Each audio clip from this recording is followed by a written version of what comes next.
လူကြားထဲမှာနေရတာချစ်သူရှိတယ်လို့မုန်းသူလည်းရှိမယ်ချီးမွမ်းတာရှိတယ်လို့ကဲရတာလည်းရှိတယ်ဒါတွေနဲ့ပတ်သက်ပြီးတော့ငါဘာမှဖြစ်မသွားဘူးလို့နားလည်ပြီးတော့ဘာမှမဖြစ်တဲ့အရာတွေဘာမှမဖြစ်တယ်လို့ပဲသဘောထားရမယ်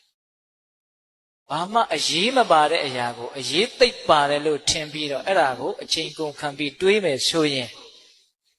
ကိုယ့်ရဲ့ဘဝဟာယုံညံ့မှုတွေနဲ့နှစ်မွန်းသွားနိုင်တယ်နော်ဟုတ်လားအေးဒါကြောင့်နံပါတ်1မုန်းလို့ပြောတဲ့စကားတွေကို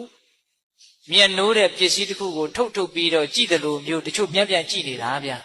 ဘယ်တော့မှငါ့ကိုဘယ်သူကဘယ်လိုပြောတာမမေ့နိုင်ဘူးလေဟုတ်လားတချို့ဆိုရင်အဲ့ဒီလူငါ့ကိုဒီလိုပြောတာငါတစ်သက်လုံးမမေ့ဘူးမပြောဘူးလား